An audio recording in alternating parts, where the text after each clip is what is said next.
अधिकार नहीं था।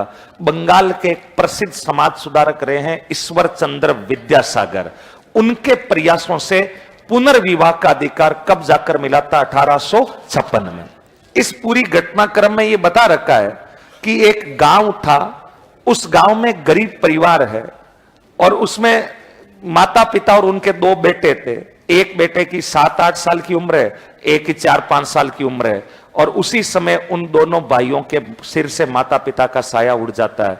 अब केवल घर में 2 भाई बचे हैं, मम्मी पापा की भी डेथ हो गई। बड़े की उम्र 7-8 साल है, छोटे की उम्र कितनी है? 4 और 5। बेहद गरीब स्थिति है, 5-10 बीघा जमीन है, उसमें जैसे तैसे करके खेती बाड़ी करके 2 टाइम की रोटी खा रहे। जैसे तैसे दोनों भाइयों ने संघर्ष किया, पढ़ना लिखना शुरू हुए और स्कूल जाते, लेकिन बड़े भाई को पढ़ाई लिखाई में कोई ज्यादा इंटरेस्ट था नहीं। इसलिए उस बड़े भाई ने डिसीजन लिया कि मैं तो स्कूल छोड़ देता हूं, मजदूरी करता हूं, खेती बाड़ी का काम करता हूं और छोटे भाई को पढ़ा लिखा करके एक आरएस अधिकारी बनाऊंगा, यानी एक योग्य अधिकारी बनाऊंगा। और छोटा भाई पढ़ने में भी इंटेलिजेंट था। बड़े भाई ने दिन रात एक करके खून पसीने से एक एक पैसा जोड़ करके छोटे भाई को कंटिन्यू पढ़ाया। धीरे धीरे वक्त बीतता गया।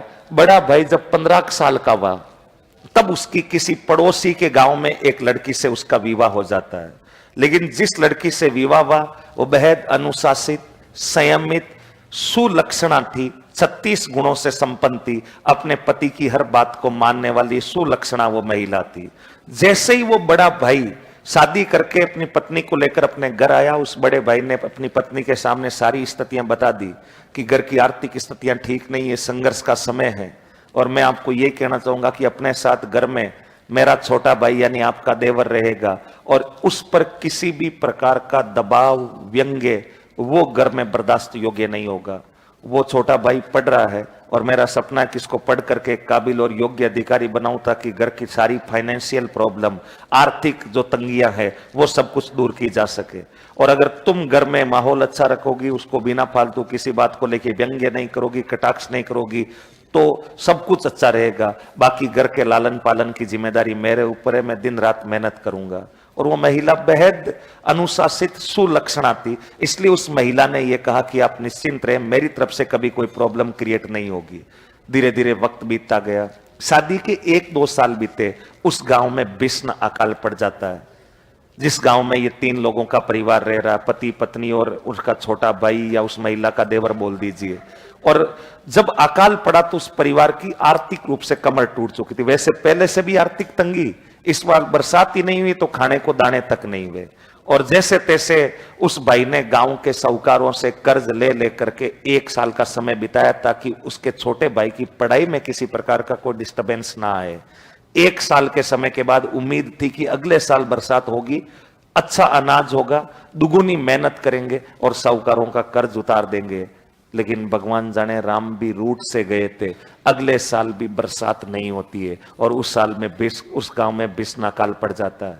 जिन साहूकारों से कर्ज ले रखा था वो सुबह ही घर पे आके बैठ जाते, बोला कि 1 साल का कहा था, इतने पैसे हो गए, ब्याज सहित देने पड़ेंगे, देख कहां से बरसात हो नहीं रही है। दूसरे साल भी उस आदमी ने जैसे तैसे करके साहूकारों से कर्ज उधार लेके, उनके व्यंग्य सुन के, गालियां सुन के थोड़ा सा टाइम पास किया ताकि छोटे भाई की पढ़ाई डिस्टरबेंस ना हो। और उम्मीद थी कि अगले साल बरसात होगी तो जैसे तैसे करके परिवार का काम चलाएंगे। लेकिन मानो राम रूट से गए थे, उस गांव में कंटिन्यूअसली 3री बार अकाल पड़ गया, लगातार 3री बार। इस बार उस परिवार के पास कोई विकल्प नहीं। सुबह उठते ही जिन साहूकारों से पैसे ले रखे थे, 15-20 जने घर पे आके बैठ जाते, गालियां निकालते। और वो आदमी परेशान हो गया और उसने लास्ट में अपनी पत्नी को अपने पास बुलाया और कहा कि देख, इतना कर्जा हो गया 2 साल में और इनका ब्याज भी इतना ऊंचा है कि अगले साल बरसात हो भी गई तो अपने इनका कर्जा उतार नहीं पाएंगे, इसलिए कोई रास्ता नहीं है।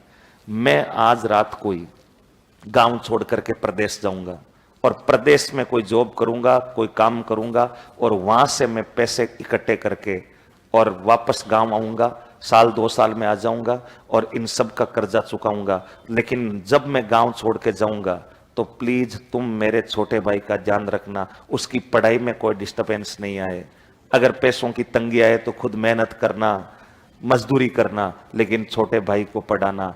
और उस महिला पति की हर बात को मानती थी। उसने कहा कि नो प्रॉब्लम, आप जा सकते हैं, आपके छोटे भाई को किसी प्रकार की आर्थिक रूप से, पढ़ाई के रूप से कोई प्रॉब्लम्स नहीं आएगी, ना कोई कटाक्ष व्यंग्य होगा। आप निश्चिंत रह करके प्रदेश चल जाए।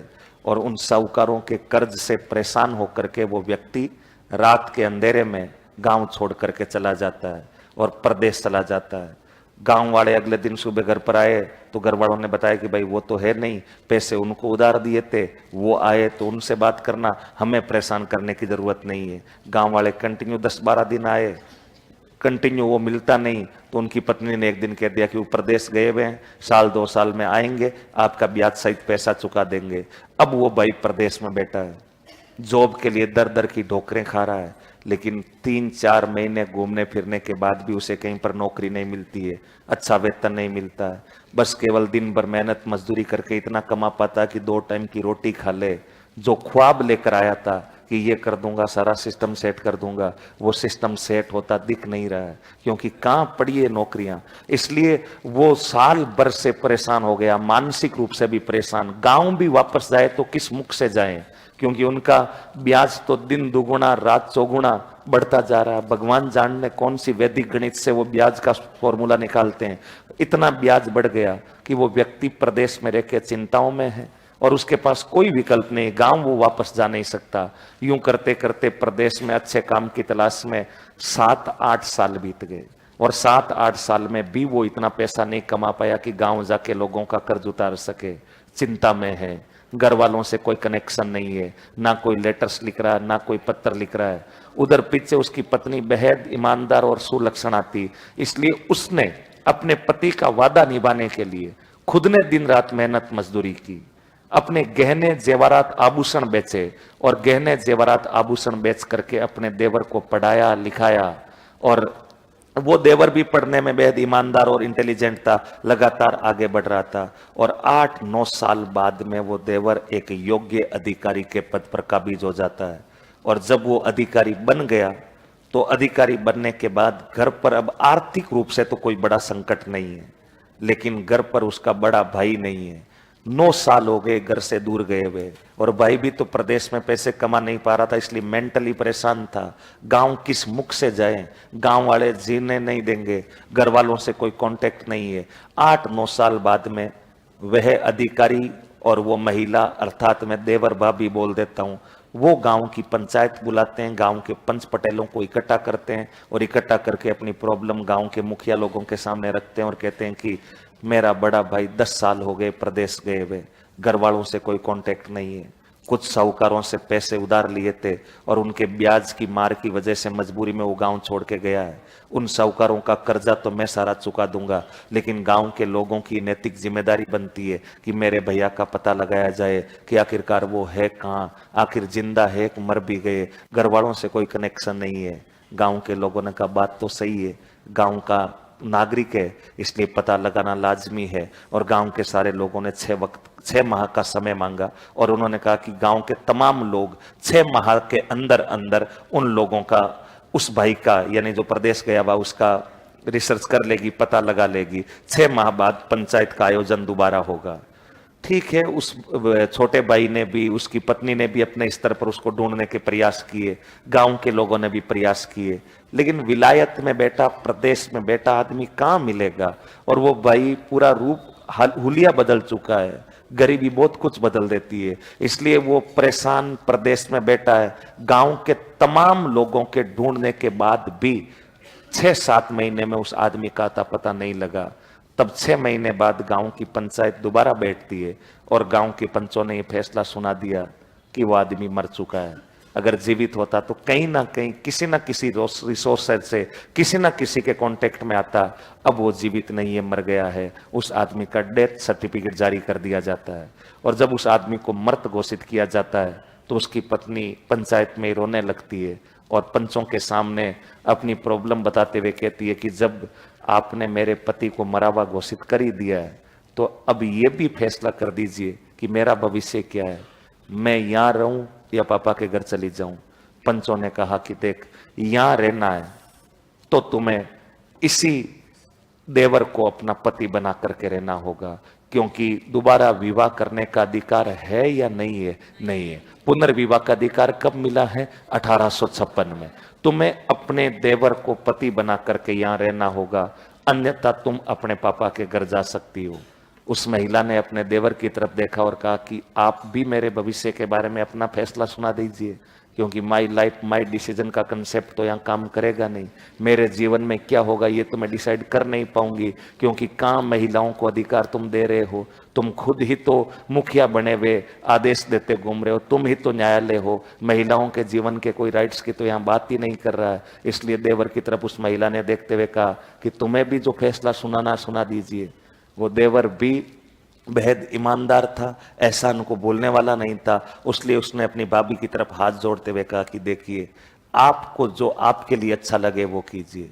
अगर तुम्हें लगता है कि मैं मेरे पापा के घर पर खुश रहूंगी तो कोई दिक्कत नहीं, आप पापा के घर चले जाएं, और मैं आपको वादा करता हूं कि आपको फाइनेंशियल कोई प्रॉब्लम नहीं आएगी। जब तक मैं जीऊंगा तुम्हें रुपए पैसों की कमी नहीं आएगी, क्योंकि मैं अच्छे से जानता हूं कि आज मैं जो कुछ भी हूं तुम्हारी और भैया की वजह से हूं।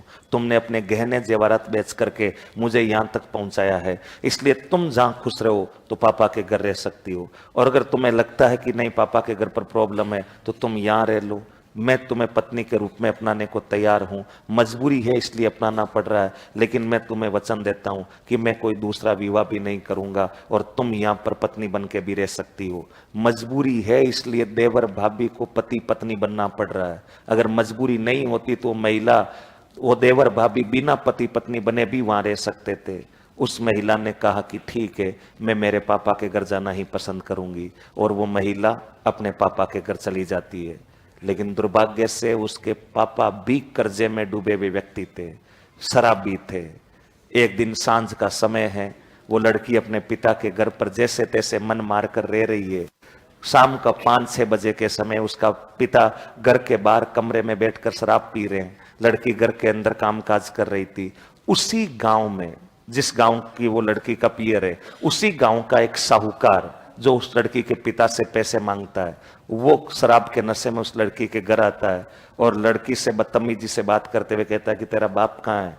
लड़की ने भी गुस्सा आ गया। लड़की ने कहा कि मेरे से बदतमीजी करने की जरूरत नहीं, पैसे मेरे को नहीं दिए, पापा को दिए, पापा बाहर कमरे में बैठे दारू पी रहे हैं, उनसे जाकर के बातचीत कर लीजिए।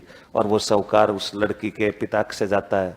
उस साहूकार की उम्र लगभग 70-72 साल रही होगी, और वो लड़की के पिता के पास शराब के नशे में, लड़की का पिता वो भी शराब के नशे में, और जाकर पैसे मांगता है। लड़की के पिता ने कहा पैसे खा के नहीं मरेंगे, दे देंगे, अभी नहीं है। उस साहूकार ने कहा कि इतना कर्जा हो गया कि तुम्हारी 7 पीढ़ियां भी हिसाब चुकता नहीं कर पाएगी, बस एक ही रास्ता है, तेरी पत्नी वैसे, तेरी बेटी वैसे भी विधवा हो रखी है, तेरी बेटी का विवाह मेरे से करवा दे, आज तक का सारा हिसाब जीरो बैलेंस हो जाएगा, अपने कोई पैसों की मंगत नहीं बचेगी। और उस शराबी पिता ने भी कुछ सोच विचार करके अपनी बेटी के भाग्य का फैसला उस एक बुजुर्ग साहूकार के साथ विवाह करवाने से कर दिया। उन्होंने डिसीजन लिया कि मेरी बेटी का विवाह करवा दिया जाएगा, लेकिन सारा कर्ज माफ हो जाएगा। और वो लड़की अंदर बैठी बैठी इन बातों को बड़े ध्यानपूर्वक सुन रही थी। लड़की को बहुत बुरा लगा। लड़की ने कहा कि पापा ऐसे कैसे मेरे भाग्य का फैसला कर सकते हैं, इस व्यक्ति के साथ जिसका अगले ही पल का कोई भरोसा नहीं, 72 साल का आदमी, और उसके साथ मेरा विवाह करवाया जा रहा है। लड़की बेहद दुखी थी, आंखों में आंसू थे, लेकिन कर क्या सकती है, मजबूरियां क्या क्या नहीं करवा देती। इसलिए लड़की मन मार करके थोड़ी देर अकेली बैठती है, सोचती है, और सोचते सोचते उसी रात मध्य रात्रि मौका पाकर वो घर से निकल जाती है। घर से निकल कर जाएं तो जाएं कहाँ, कोई ठिकाना नहीं। इसलिए वो अपने वापस ससुराल चली जाती है जहां उसका देवर रह रहा है, और हाथ जोड़कर अपने देवर से बोलती है कि मैं अपने पिता के घर नहीं रह सकती, मुझे यहीं रहना है। मेरा वहां विवाह एक बुजुर्ग शराबी व्यक्ति के साथ करवाया जा रहा है और मेरा जीवन नरक बना दिया जाएगा। इसलिए भले ही अपने देवर को वो हाथ जोड़ते हुए कह रही है कि मुझे यहाँ बाकी जीवन रहने की अनुमति मिल जाए, तुम अपना जीवन जिए, दूसरा विवाह करे, मुझे कोई प्रॉब्लम नहीं है, बस समाज के दिखावे के लिए, क्योंकि मुझे यहाँ रहने का अधिकार तभी मिलेगा जब आप ये बताएंगे कि ये मेरी चूड़ी पहन रखी मेरी पत्नी है, इसलिए भले ही दिखावे के लिए लेकिन आप मुझे पत्नी के रूप में अपना लीजिए ताकि मैं बाकी जीवन यहाँ पर चैन से बिता सकूं। आप दूसरा विवाह कर लेना, मुझे कोई प्रॉब्लम नहीं है। समाज के सामने ये रिएक्ट करना ही होगा कि मैं आपकी पत्नी हूं। देवर भी बड़ा ईमानदार व्यक्ति था, उसने कहा कि नहीं, ऐसी बात नहीं है, अगर तुम तुम्हारे पिता के घर खुश नहीं हो तो यहाँ रहना तुम्हारा अधिकार है, तुम रह सकती हो, और मैं दिखावे के लिए नहीं, मजबूरी है इसलिए तुम्हें अपनी पत्नी मानता हूं और भविष्य में मैं ये निर्णय लेता हूं कि मैं कोई दूसरा विवाह भी नहीं करूंगा। और सामाजिक बंधनों की वजह से मजबूर होकर के उस महिला की खुशी के लिए देवर और भाभी का ये रिश्ता पति और पत्नी में परिवर्तित हो जाता है, और देवर भाभी जो अब तक थे वो पति पत्नी बनकर के घर पर रहते हैं। धीरे धीरे पुरानी जो चीजें थी उनको भूलते गए। साल 2 साल में जीवन में खुशियां लौटने लगी, घर पर पैसों की कोई कमी नहीं है। 2-1 साल बाद एक बच्चे का जन्म भी हो जाता है। घर में नन्हे बच्चे की किलकारी गूंजती है, सब कुछ ठीक है, पैसों को लेकर के कोई चिंता नहीं है। घर में छोटे बच्चे की किलकारी गूंज चुकी है, हंसी खुशी ये परिवार आगे बढ़ रहा था। लगभग उस भाई को प्रदेश गए 14-15 वर्ष हो चुके थे, और वो प्रदेश के अंदर बेटा बेटा मानसिक रूप से परेशान हो गया था। पंचायत ने उसका डेथ सर्टिफिकेट जारी कर दिया। एक दिन वो भी बेटा बेटा सोचा कि अब प्रदेश में रह करके काम नहीं चल सकता, वापस गांव जाना ही पड़ेगा। और जो साहूकार है, वो जो साहूकार लोग हैं, वो साहूकार लोगों के हाथ जोड़ करके, पैर पकड़ करके, और जो पुराना कर्ज है वो जमीन बेच बुचा करके उतारूंगा, लेकिन ऐसे प्रदेश में अकेला कितने दिन रहूंगा। और वो प्रदेश गया, उसका पति सांझ को 5-6 बजे हाथ में कुछ सामान, अपनी पत्नी के लिए कुछ गिफ्ट्स, उपहार, कुछ पैसे तो उसने कमाए थे, कुछ सोने के आभूषण लेकर, दिल में हजारों अरमान सजाकर, कई वर्ष बाद 14 वर्ष का वनवास पूरा कर लीजिए, मान लीजिए 14-15 साल हो गए होंगे, और वो जैसे ही शाम को 5-1 बजे घर लौटा, घर के दरवाजे के बीचों बीच एक महिला बैठी है जिसके गोद में एक छोटा बच्चा खेल रहा है। और जैसे ही वो उस पुरुष घर के करीब पहुंचा, उसने देखा कि उसकी पत्नी बैठी है और उसके गोद में एक छोटा बच्चा खेल रहा है। उसके पैरों के नीचे से जमीन खिसक जाती है।